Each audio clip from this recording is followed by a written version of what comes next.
and welcome back to Women Developing Brilliance, the spirit of business. I'm your host, Casey Rossi. I'm a mindset and leadership coach, and this podcast is dedicated to talking about all things mindset, marketing, and manifesting for leaders with a purpose, because it's all about how we live our lives, who we serve, the impact we have, and the legacy we leave. Today, we are going to be talking about how to find the right clients while still having time for yourself.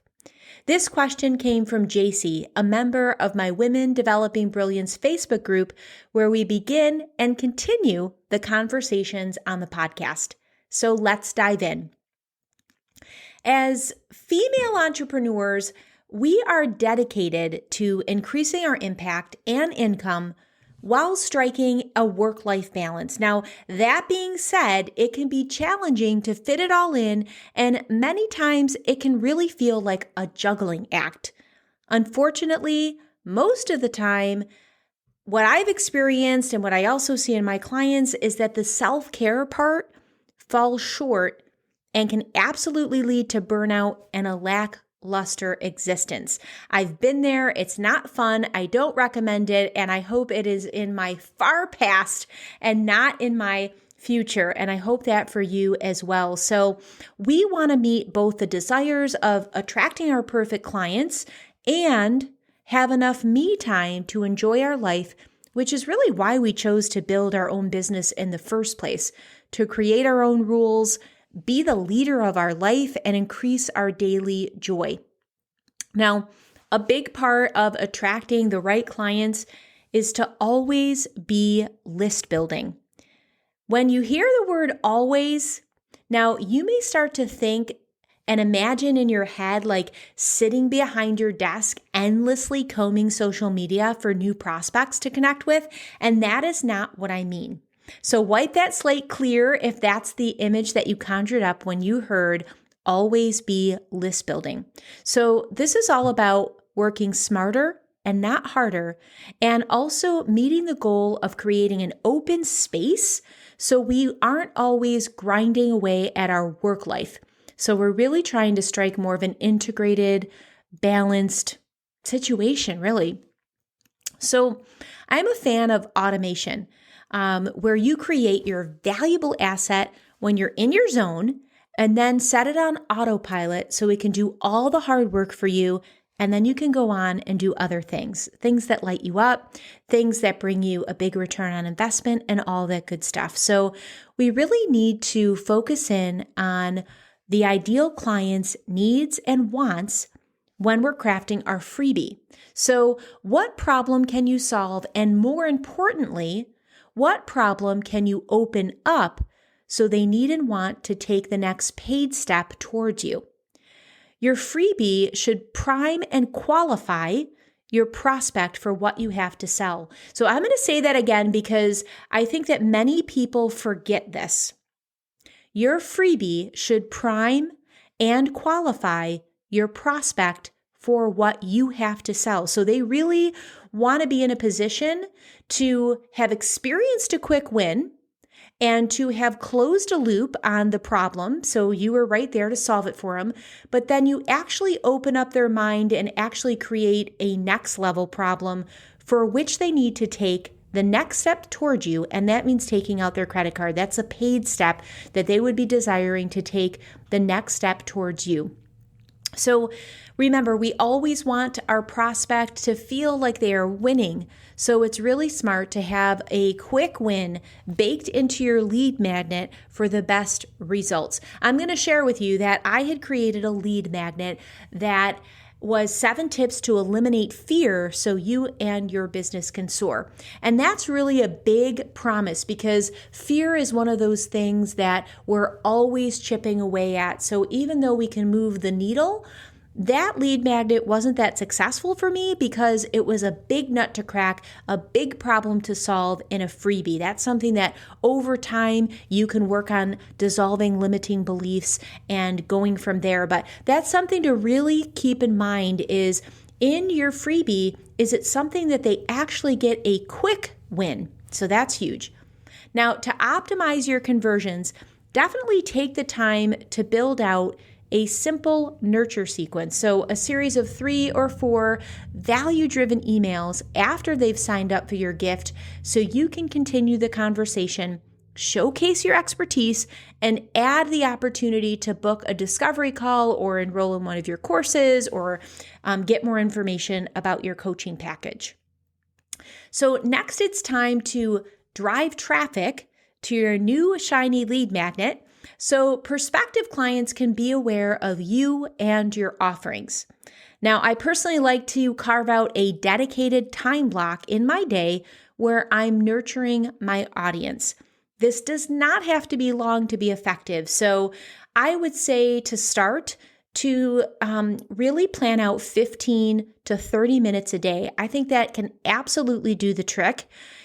It can include heading to other people's Facebook groups that have an aligned audience. So I want to underscore that. We want to get in front of people that are likely to become our clients. So any endeavors that you do, make sure that it's in your strategy to be in front of an aligned audience. So it can include that. Also, just make sure that you're asking permissions before you go live in someone else's group or you share a link. Just make sure that it is a part of their policy or rules that they've probably outlined right in that beginning information of their Facebook group. So we always want to be super respectful when we're getting in front of other people's audiences and just make sure that it is kind of an open invitation. We don't ever want to assume anything, which I know that you wouldn't, but I just wanted to tuck that in there. So the other thing is you could be doing a live stream on one of your pages on YouTube in your group, and remember to include a call to action to that lead magnet, and you can do that in the comment section or in your show notes.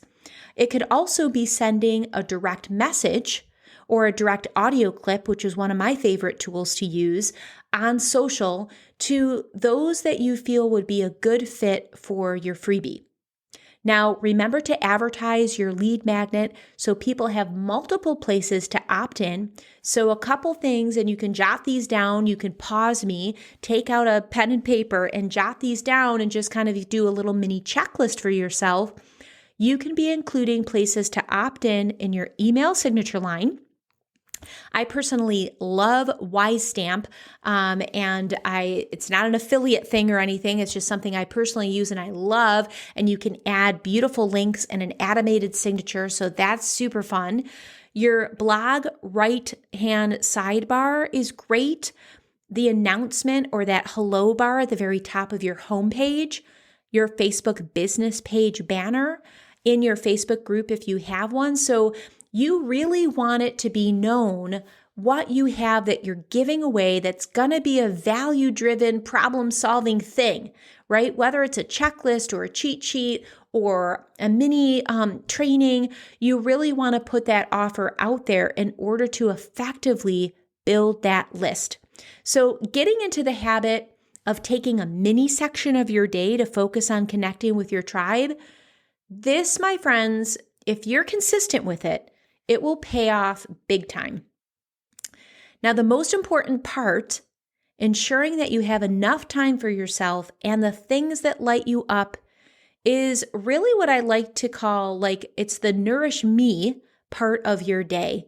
And it's something that you really need to have in there each and every day. This is not something just reserved for a Saturday or for your weekend, but in order to really hit that sweet spot of your balance and to feel your best and to bring your best to your work and to your life, you really have to have this nourish me part of your day in each and every day. So I would recommend committing to this time and making it a non-negotiable for yourself. Now, for me, it includes meditating in the morning and in the afternoon. Sometimes I will do it in the morning before I go to work, and then I will meet up with my best friend and we have lunch, and then we will get into meditation together in the afternoon. If I don't meditate with her at lunchtime, I definitely catch it in the late afternoon, which is perfect because that's usually when most of our energy naturally dips. So having something like that is a real nice pick-me-up. And then really every single day, I take a salt bath in Dead Sea salt or pink Epsom or pink Himalayan salt or Epsom or a blend of the three. And as you know, I'm an aromatherapist and I love essential oils. So that's definitely a part of my nightly routine. So for me, it's kind of like a 3-part thing where I'm really attending to the things that I need to feel balanced and grounded morning, noon, and night. But it doesn't feel like a job because it's something that I have just incorporated each and every day, really almost for the last 3 decades, to be honest with you. And it is truly how I stay balanced. So again, I get in a morning meditation before I go to work, catch it at the lunchtime hour or in the later afternoon, and then finish off my day with like a wind down salt bath. And I definitely harness the power of plants by adding in my favorite essential oils. So that for me really, really works.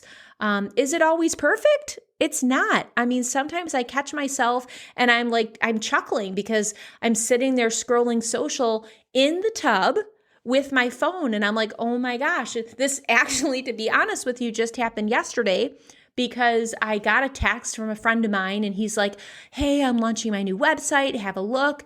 And here I am in my salt soak. And he's like, what are you up to? And I was like, oh, I'm soaking in the tub, hanging out with my new baby kitty. And I, snapped a picture of my little kitten, sent it along.